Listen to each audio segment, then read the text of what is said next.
So, నేనైతే direct టాపిక్‌లెక్కితే వచ్చేస్తాను guys. ఎందుకంటే, మొత్తం ఇంట్రొడక్షన్ చెప్పి మీకైతే డిస్టర్బ్ చేయను.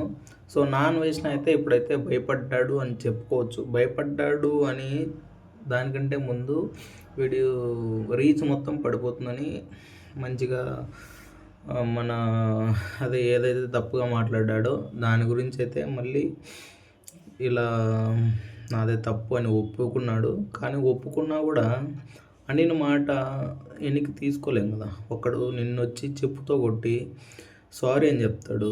నువ్వు ఒప్పుకుంటావా? ఒప్పుకో. అది కూడా ఇంతే. చెప్పుతో కొట్టినట్టు మాట్లాడేసి ఇప్పుడు వానికి రీచ్ అంతా తగ్గిపోతుందనేసి వాడు ఇలా మాట మార్చేసి చేయడం అనేది తప్పు.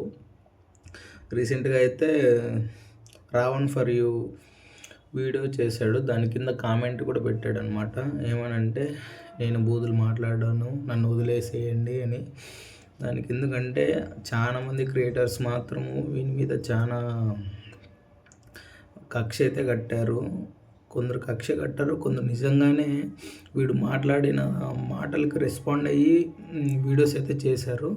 అదైతే ఒకటి కరెక్ట్గా అయితే చెప్పగలను నేను. ఎందుకంటే చాలామంది మనోభావాలు దెబ్బతిన్నాయి. చాలామంది హైదరాబాద్ పంజాగుట్లో కూడా కేసు నమోదైంది అన్నమాట. కాకపోతే వానికి పాస్పోర్ట్లో ఉన్న అడ్రస్కి అయితే నోటీసులు అయితే ఇష్యూ చేస్తారు. దాని తర్వాత అప్పటికి కూడా ఇండియాకు రాకపోతే ఇంకా చాలా లీగల్గా ప్రొసీడ్ అవుతారు మ్యాక్సిమం పోలీసు వాళ్ళు. మ్యాక్సిమం మన వాళ్ళకైతే అంత టైం ఉండదు. అలాంటి చిన్నదని చెప్పను. కాకపోతే ఇదైతే ఇలాంటి దాంట్ల కోసం పెద్ద పెద్ద క్రిమినల్స్నే పట్టుకోవాల్సిన అవసరంలో మన గవర్నమెంట్ అయితే అంత రిస్క్ అయితే తీసుకోలేదు. ఇలాంటి చిన్న దానికైతే రెస్పాండ్ కాదేమో అనుకుంటున్నా. కాకపోతే మనము వీని ఇండియాకి రప్పించాలంటే ఒకటే మార్గం.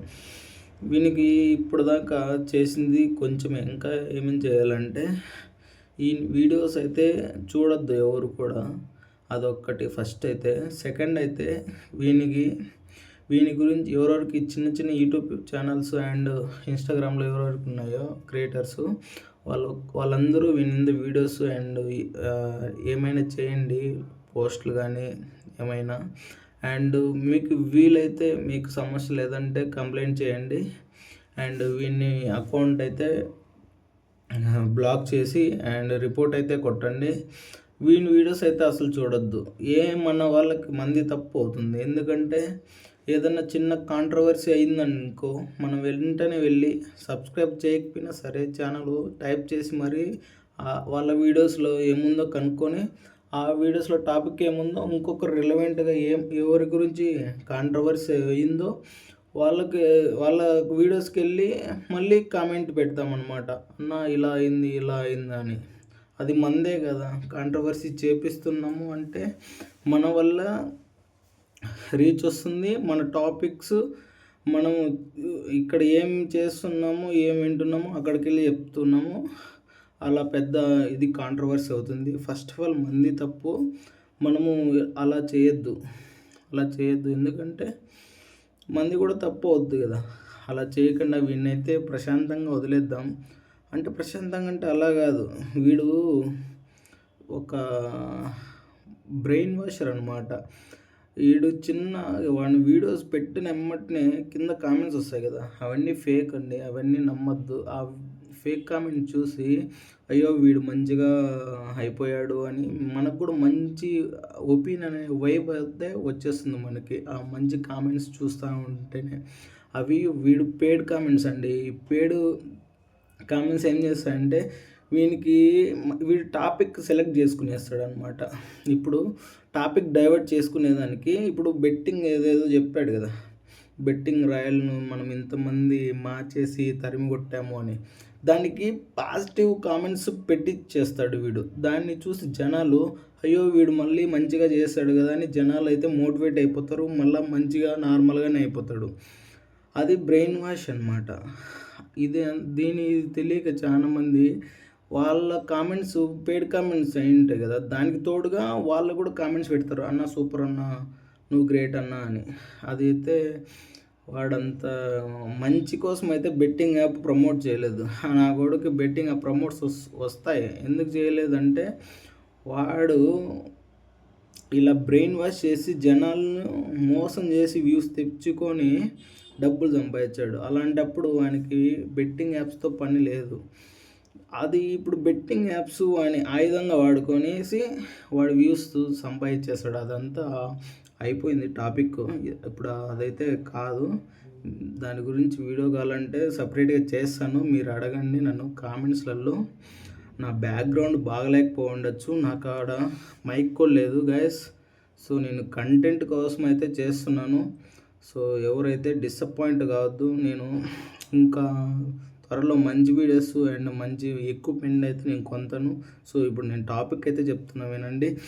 వీడిని సబ్స్క్రైబ్ చేయొద్దు, ఎవరు కూడా చేయొద్దు. కొత్తగా చూస్తారు కొత్తగా ఎవరు ఈయన అందరూ మ్యాక్సిమం అందరూ తెలిసి ఉంటాడు వీడు. వీనికైతే ఫస్ట్ ఆఫ్ ఆల్ బ్లాక్ చేసేసేయండి.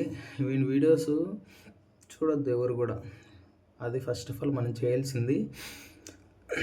వీడైతే మన ఎన్ని తప్పుడు బూతులు మాట్లాడు. వీలైతే మీకు voice records and call records కూడా మీకు ప్రొవైడ్ చేస్తాను ఇక్కడే. అదొకటి గుర్తుపెట్టుకోండి.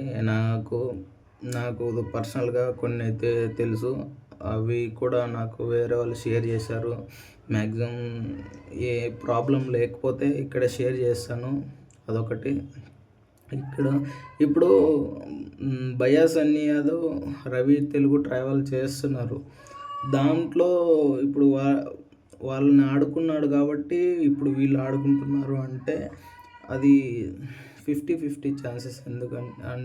ఎందుకంటే అది కరెక్టే. వీళ్ళకు కొంచెం కోపమే ఉండొచ్చు, వాళ్ళని ఆడుకున్నాడు కదా ఇప్పుడు వీళ్ళు ఆడుకుంటున్నారు అని. అది కరెక్టే. ఎందుకంటే ఇప్పుడు వాళ్ళు తప్పు చేసినప్పుడు ఇతను ఆడుకున్నాడు, అది కరెక్టే. ఇప్పుడు ఇతను తప్పు చేసినప్పుడు వాళ్ళు ఆడుకోవడంలో తప్పు లేదు. ఎందుకంటే ఇతను నిజంగానే తప్పు చేశాడు. ఇప్పుడు హిందూ దేవుల్ని అలా ఆడడం చాలా పెద్ద కాంట్రవర్సీ అయింది. అనడం కూడా తప్పే. ఆడు అని ఎక్కడో దాక్కున్నాడు. అదే ఇండియాలో ఉంటే వాడు ఇయర్కి అరెస్ట్ కూడా అయ్యేసి చాలా ఎక్కువ ఇదే ఉంటుంది అన్నమాట. సో ఇదైతే చెప్తున్నా. వాడు ఫైనల్ కన్క్లూజన్ ఏంటంటే వాడు అరెస్ట్ కావాలి అంటే వాడు అనడం అయితే తప్పే ఎందుకంటే కాకపోతే అతను అలా మాట్లాడినప్పుడు మనం ఇలా రెస్పాండ్ అవ్వడంలో తప్పు లేదు. సో మీరైతే అర్థం చేసుకుంటున్నారు అనుకుంటున్నా నన్నైతే నేను మాట్లాడే విధానంని. సో ఏమన్నా తప్పుగా మాట్లాడుంటే కరెక్ట్ చేయండి నన్ను కామెంట్లో. సో అరెస్ట్ కావాలి అంటే అతను, సో మీరైతే ఎవరికైనా ప్రాబ్లం లేదు అంటే కంప్లైంట్ చేయండి పోలీస్ స్టేషన్లో. అప్పుడైతేనే ఎక్కువ ప్రెజర్ తీసుకొని పోలీస్ వాళ్ళు కూడా ఏదైనా చేస్తారు. ఎక్కువ మ్యాక్సిమం హైదరాబాద్లో కంప్లైంట్ చేయడానికైతే చూడండి. ఎందుకంటే సర్జనర్ సార్ కూడా ఇంతకుముందు ఇలాంటి కేసులు సాల్వ్ చేశారు. సో ఎక్స్పీరియన్స్ ఉంది కాబట్టి ఆయనైతే ఆ సార్ గారు అయితే మనకు చాలా హెల్ప్ఫుల్గా ఉంటుంది ఇలాంటి కేసుల్లో అయితే. ఏపీలో కూడా ఉంటుంది. ఏపీలో కూడా నాకైతే అంత తెలీదు ఇలాంటి కేసులు సాల్వ్ చేసిన వ్యక్తులు. సో మీరైతే పోలీస్ స్టేషన్లో కంప్లైంట్ అయితే ఇవ్వండి, మీకైతే బెటర్ రిజల్ట్ అయితే ఉంటుంది. సెకండ్ వన్ అయితే అకౌంట్ అయితే అన్బ్లాక్ చేసి రిపోర్ట్ అయితే చేసేయండి. మ్యాక్సిమం పాసిబిలిటీ వాడు రావాలి అంటేసే మ్యాక్సిమం ఇదే. వాడు ఇప్పుడైతే మలేషియాలో ఉన్నట్టయితే తెలుస్తుంది. మలేషియాలో ఉండే ఎవరైనా మన తెలుగు వాళ్ళు ఉంటే ఇక్కడ ఇండియాకి పోలీస్ స్టేషన్కి ఇన్ఫర్మేషన్ ఇవ్వండి. వాళ్ళైతే ఏమన్నా చేయగలిగితే చేస్తారు. సో ఇదైతే నేను చెప్పాలనుకునేది. లేకపోతే వాడు మలేషియాలో కనపడితే మీరే సివియర్గా ఏదోటి చేయండి, అది మీ ఇష్టం. మ్యాక్సిమం మనము నార్మల్ పీపుల్ కాబట్టి ఏం చేయలేము అనుకుంటున్నా. ఏమైనా చేయాలనుకుంటే యాజ్ యువర్ విష్ మీరు ఏమైనా చేయొచ్చు, లేదంటే పోలీస్కి ఇన్ఫర్మేషన్ ఇవ్వచ్చు, వాళ్ళు ఏమైనా చేస్తారు. సో ఫైనల్గా వీడియో అయితే ఇది గైస్. సో నేను ఏమన్నా తప్పుగా మాట్లాడంటే సో నన్ను కరెక్ట్ అయితే చేయండి. నేనైతే మంచిగా మాట్లాడాను అనుకుంటున్నా. ఇంత ముందు వీడియోస్ కంటే ఇప్పుడైతే చాలా మంచిగా మాట్లాడాను అనుకుంటున్నా. సో, ఇలాంటి వీడియోస్ మళ్ళీ చేస్తూనే ఉంటాను. ఇంకా ఎలాంటి వీడియోస్ కావాలో చెప్పండి. నేను చేస్తుంటాను. సో, నా బ్యాక్‌గ్రౌండ్ అయితే బాలేదు. మైక్ కూడా లేదు గైస్. సో, ఇంకా మంచి ఎక్విప్‌మెంట్ కొని మంచి కంటెంట్ అందిస్తాను. ఇప్పటివరకు చూసినందుకు thank you for everyone. Thank you so much. By.